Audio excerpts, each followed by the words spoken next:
Hi there, John Wilkinson here and History Made Easier. I'm no economist, but I do know a few basic things about how economies work. And it's important for you to have an understanding of this if you're to properly understand the American economy in the 1920s and the fundamental reasons behind why that economy crashed in 1929. It wasn't just a matter of what was going on in the stock market. There are two basic ways of extending your market if you're a producer of goods, whether it's producing farm goods, food, or whether it's producing things like washing machines or hoovers. The first is to extend your market physically. And to do that, you need to improve your transport system. And this is why the invention of cars and the mass production of cars, but more importantly, lorries, was so important in the 1920s. It led, for example, to a huge development in mail order business, something we're returning to now during the pandemic.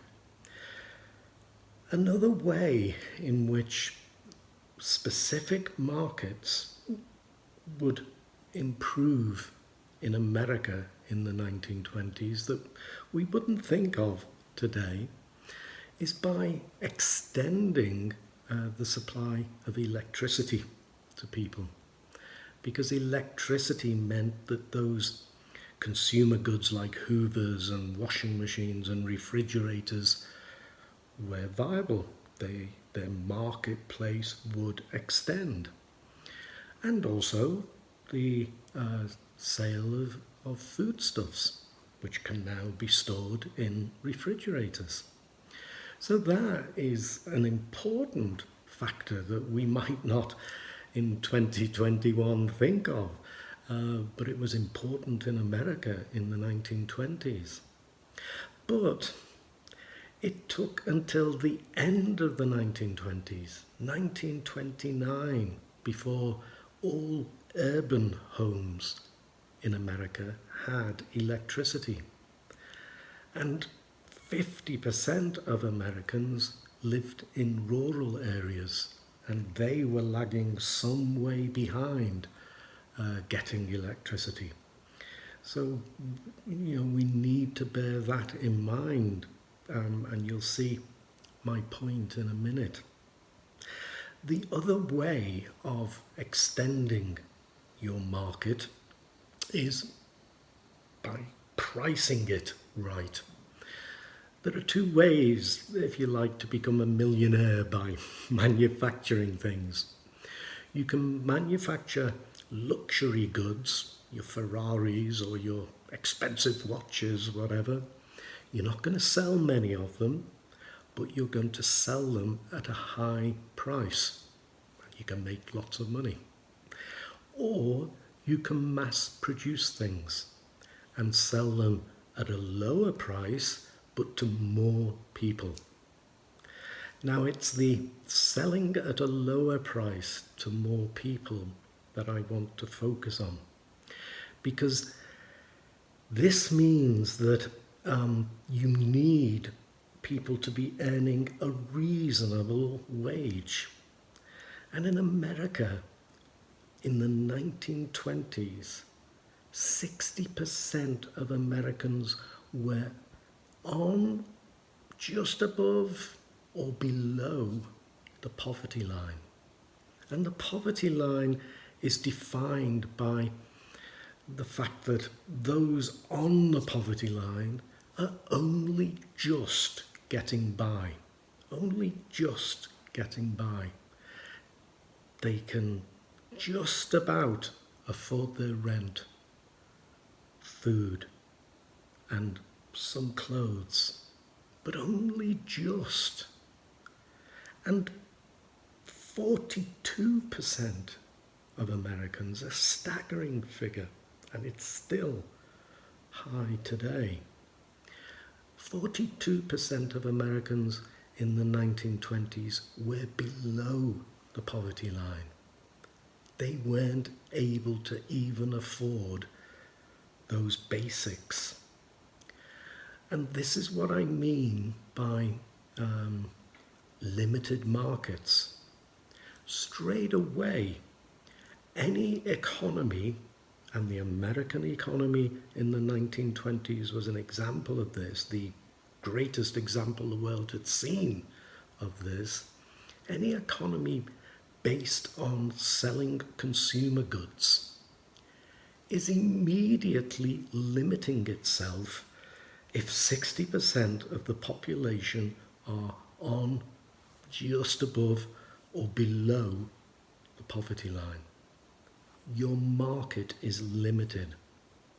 And that means you're going to run out of people to sell to sooner than you otherwise would have. Something else for us to think about in this respect, from a 21st century perspective, is that we live, worryingly, in a throwaway society. When things stop working, we throw them away and we get a new one. That helps manufacturers because they are forever replacing the same thing that they make. A mobile phone, for example. But back in the 1920s, we made things to last a long time. So when you bought your Hoover or your cooker or your washing machine, it would last almost forever. You were not going to replace it in a long time. And that meant, for manufacturers and their marketplace, that again, once they've sold their washing machines or their Hoovers, they're not going to sell to the same household again in a long time. That means their market is going to run out sooner again. Now, I know there are other factors in economies. I'm not that naive. Interest rates or the export market, for example. But if we're focusing on the American boom in the 1920s, it was essentially a domestic-driven boom. And it was a consumer-driven boom. And it was always going to run out of its market.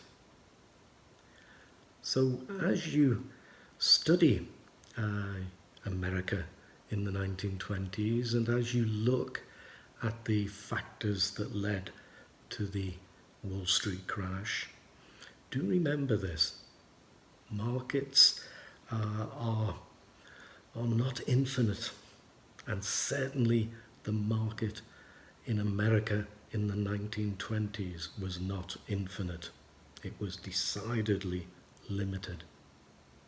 So I hope that was interesting for you, and I certainly hope it's useful for you. As always, I thank you for listening, and as always, I give a little reminder to check out my History Made Easier website. Cheers for now.